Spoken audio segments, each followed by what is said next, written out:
Assalamualaikum warahmatullahi wabarakatuh.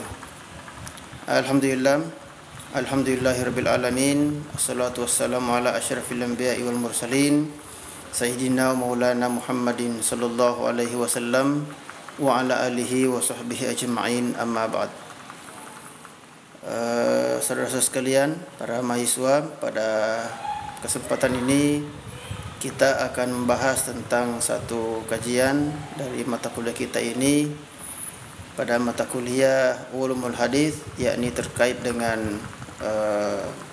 bentuk-bentuk hadis.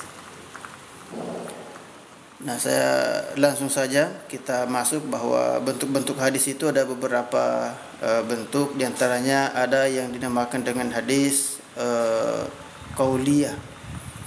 Ya, jadi hadis qauliyah itu adalah hadis yang berdasarkan dengan ucapan Rasulullah Muhammad sallallahu alaihi wasallam.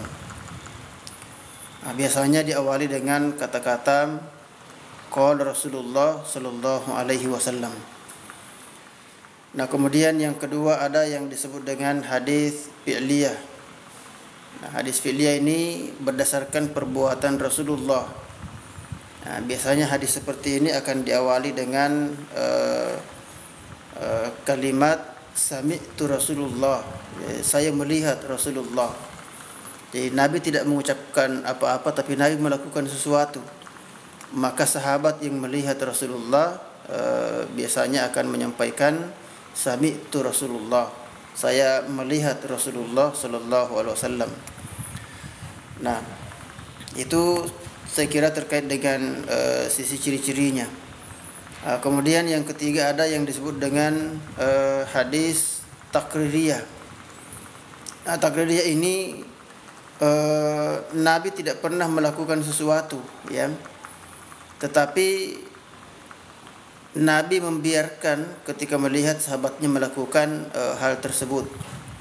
Nah, jadi biasanya sahabat-sahabat Rasulullah Muhammad sallallahu alaihi wasallam tanpa mendengarkan perintah dari Nabi atau melihat contoh dari Nabi, sahabat melakukan sesuatu dan Nabi tidak menegur, maka itu disebut dengan hadis takririyah.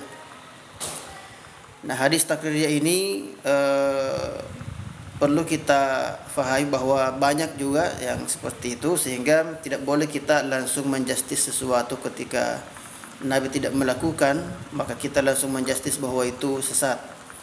Ya, karena pada masa Nabi hidup pun sahabat juga sering melakukan sesuatu yang Nabi tidak lakukan.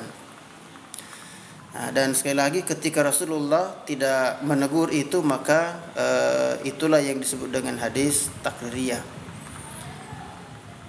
Di sisi lain ada hadis yang dinamakan dengan hadis hammiyah. Nah, hadis hammiyah ini Nabi tidak mengerjakan juga, tetapi perbedaannya dengan takrir tadi. Kalau tadi takrir itu sahabat melaksanakan, kalau hammiyah Nabi pernah berencana melakukan tetapi tidak sempat Nabi lakukan.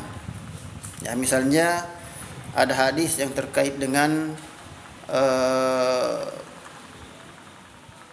Nabi mengatakan ketika selesai melaksanakan haji wada atau haji perpisahan, beliau mengatakan, kalau saya masih hidup tahun depan maka saya hendak berpuasa pada tanggal 9 Muharram.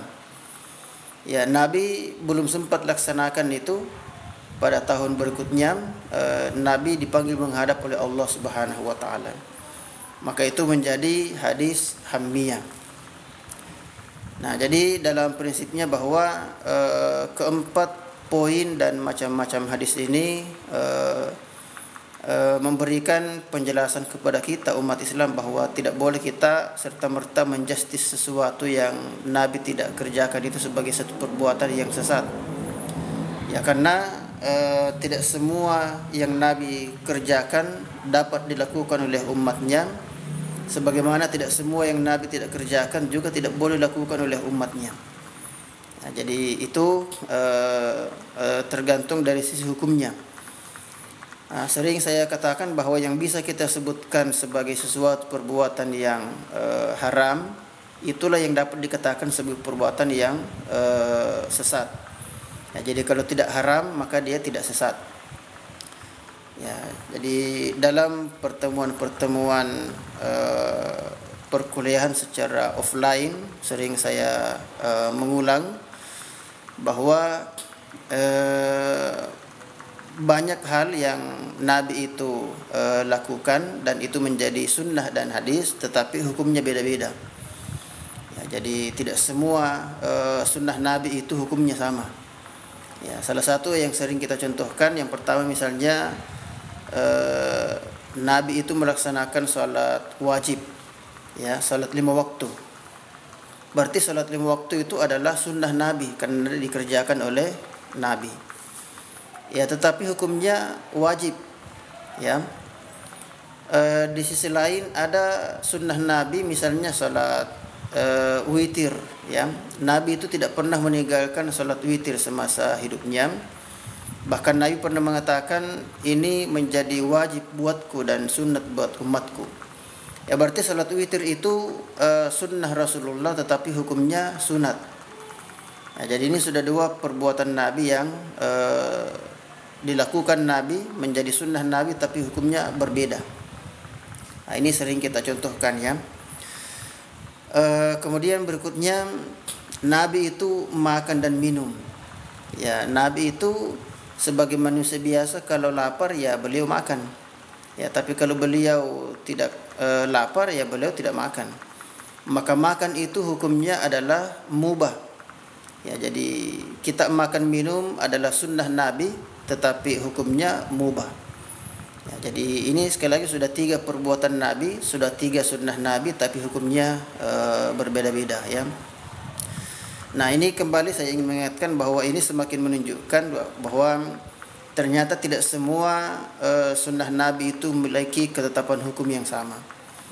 Nah, sehingga tidak boleh kita sekali lagi menjustis sesuatu itu dengan mengatakan kalau tidak sunnah sesat. Ya, karena sekali lagi yang bisa dikatakan sesat kalau itu haram. Ya, sementara tidak semua perbuatan Nabi itu menjadi sesuatu yang sifatnya yang hukumnya sama. Nah, itu tadi, ya. Kemudian contoh yang lain yang sering kita contohkan, misalnya Nabi itu istrinya lebih dari 1 bahkan lebih dari 4. Ya kan, yang ditinggal janda oleh Nabi itu ada 9, ya. Ada 9, istrinya sebetulnya lebih, ya, dari 9, tapi yang ditinggal mati oleh Rasulullah itu ada 9 orang.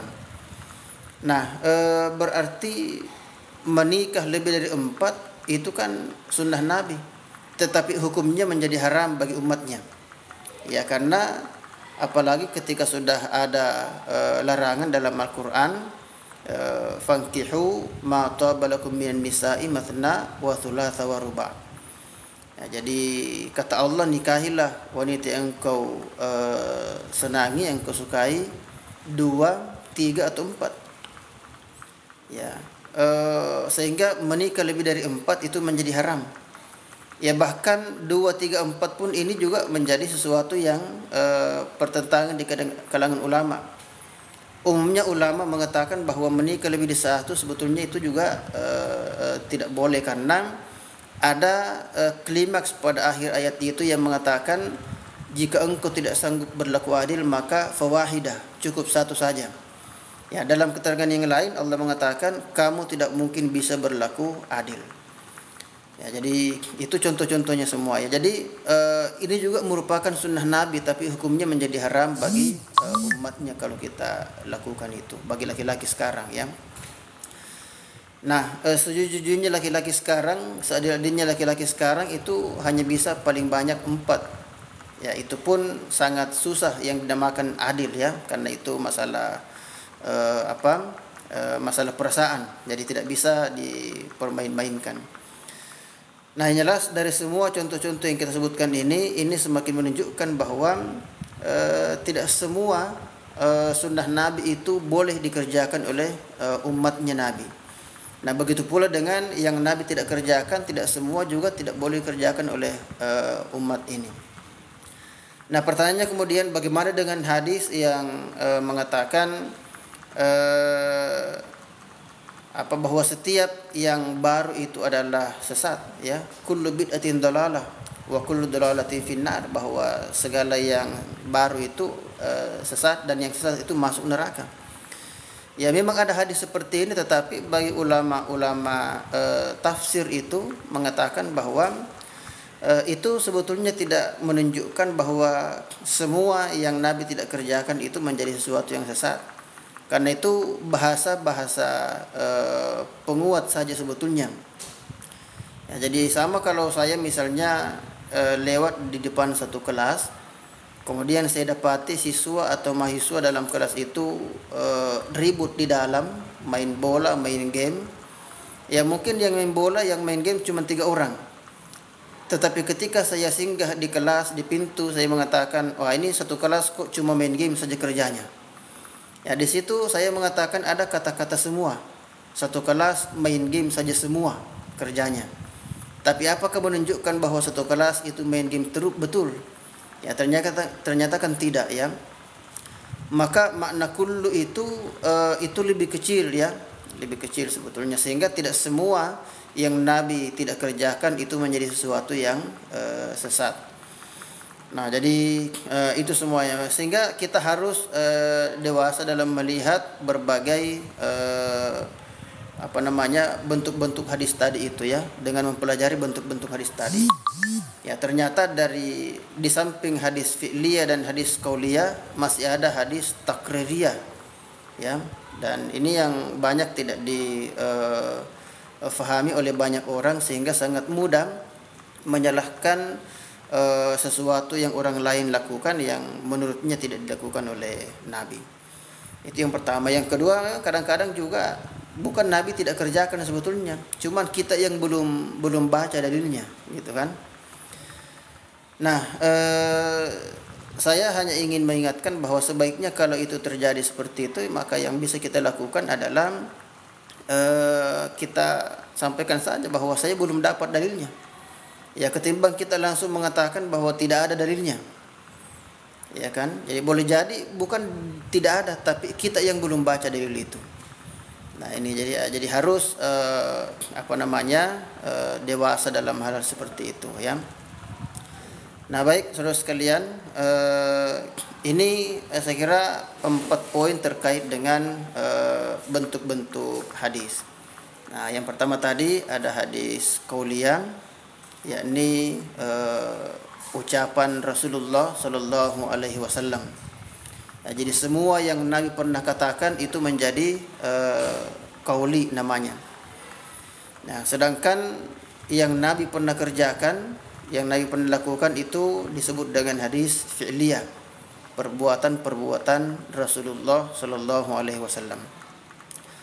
Nah, sehingga kalau orang hanya berpatokan kepada dua bentuk hadis ini, hanya berpatokan sama hadis qauliyah dan fi'liyah, ya, maka memang akan mudah kita saling menyalahkan dan menganggap orang lain itu melakukan kesesatan. Ya, jadi ternyata oleh ulama-ulama fikih itu masih ada bentuk hadis yang lain selain daripada qauliyah dan fi'liyah tersebut. Nah, satu di antaranya yang kita sampaikan tadi, yakni hadis takririyah. Nah, ada juga yang keempat hadis hammiyah, ya. Kalau hammiyah kita sudah contohkan juga tadi bahwa hammiyah itu Nabi juga belum pernah lakukan, tetapi Nabi pernah berencana melakukan. Nabi berniat melakukan itu. Ya, sebagaimana yang saya sampaikan di awal tadi, misalnya contohnya berpuasa pada tanggal 9 Muharram. Ya, jadi Nabi itu ketika kembali dari dari haji wada, ya, haji terakhir yang Nabi laksanakan, Nabi itu kan tiba di Madinah itu sudah sudah melewati bulan Muharram, karena perjalanan antara Mekah Madinah itu jauh, ya. Ya, pada saat itu dalam sejarah dijelaskan itu bisa ditempuh sampai 2 bulan. Ya, antara perjalanan karena orang cuma jalan kaki dari Mekah ke Madinah, atau begitu pula sebaliknya. Maka ketika selesai itu Nabi berpidato dan mengatakan, ya karena sebelumnya Nabi sudah melakukan puasa pada tanggal 10 Muharram ya. Ya, maka setelah itu Nabi mengatakan bahwa insya Allah tahun depan saya juga akan berpuasa pada tanggal 9 Muharram. Ya, ternyata Nabi pada bulan Rabiul Awal sama dengan tanggal dan bulan kelahiran beliau sudah dipanggil menghadap oleh Allah Subhanahu wa taala. Nah, jadi beliau sudah wafat sebelum tahun yang beliau maksudkan hendak melaksanakan puasa pada tanggal 9 Muharram. Nah, jadi Nabi tidak pernah lakukan, tapi Nabi berencana. Maka sahabat menganggap ketika Nabi sudah merencanakan melakukan itu, maka itu sudah menjadi perbuatan yang sunnah. Ya, jadi sunnah Nabi ya, sudah sunnah Nabi itu menjadi itulah kemudian yang disebut dengan hammiyah. Nah, jadi saya rasa banyak hal yang bisa kita ambil hikmah dari bentuk-bentuk hadis tersebut. Nah, yang jelas insyaallah saya meyakini bahwa ketika seseorang ketika seseorang mengkaji terkait dengan bentuk-bentuk hadis ini, maka akan muncul kedewasaan dalam melihat perbedaan-perbedaan yang terjadi di tengah-tengah masyarakat. Ya, jadi tidak lagi gampangan mengkafirkan bahkan menyesatkan orang lain. Ya, karena kadang-kadang memang kita agak lucu lah. Ya, masa gara-gara membaca surah Yasin pada malam Jumat dikatakan masuk neraka. Nah, itu kan sangat tidak manusiawi ya. Ya, padahal membaca Al-Quran itu surah apapun yang kita baca pasti dapat pahala. Ya, termasuk membaca surah Yasin. Ya. Kalau persoalan penghususan ya saya kira kan lain persoalannya ya. Ya, jadi saya ketika ingin menghususkan membaca surah Al-Fatihah setiap selesai salat itu kan urusan saya. Itu yang saya enak saya membacanya kan. Itu masalah amali seorang, dan Nabi memang menganjurkan bahwa setiap manusia memang harus memiliki amal yang bersifat rahasia. Yang kalau perlu cuma dia sendiri yang tahu dengan Allah Subhanahu wa taala. Nah, ini menunjukkan bahwa mengkhususkan satu amali itu boleh sebetulnya ya. Ya cuma memang tidak bijak kalau yang dibaca cuma itu terus. Nah, jadi paling tidak bacalah surah-surah dan ayat-ayat yang lain. Nah, jadi tetapi sekali lagi tidak boleh kita mengatakan yang membaca surah itu saja terus masuk neraka. Tidak boleh, karena surah itu juga bagian dari Al-Quran. Ya kan? Itu bagian dari Al-Quran. Maka tidak ada orang yang masuk neraka gara-gara membaca Al-Quran. Ya, jadi sebagaimana tidak ada orang masuk neraka gara-gara baca istighfar selesai salat. Ya, justru istighfar itu boleh dikerjakan kapan saja. Jadi ini perlu ya, karena kadang-kadang orang mengatakan kenapa harus selesai salat baru istighfar? Saya kira istighfar boleh kapan saja. Ya jawabannya sederhana. Kalau istighfar boleh kapan saja, ya kenapa dilarang selesai salat? Ya, justru selesai kita salat ya waktu yang paling tepat untuk bertaubat ya pada saat itu, pada saat kita dalam kondisi hening. Nah, jadi itu saya kira yang terkait dengan kajian kita pada pagi hari menjelang siang ini. Dan sebelumnya mohon maaf karena kuliah kita via daring ini saya pilih mengambil media TikTok ini ya. Nah, ini juga pertama kalinya saya live ini. Ya, jadi sekaligus latihan sebetulnya ini ya. Ya, kalau ada yang lain bergabung ya enggak apa-apa lah. Alhamdulillah. Nah, jadi saya kira itu barangkali yang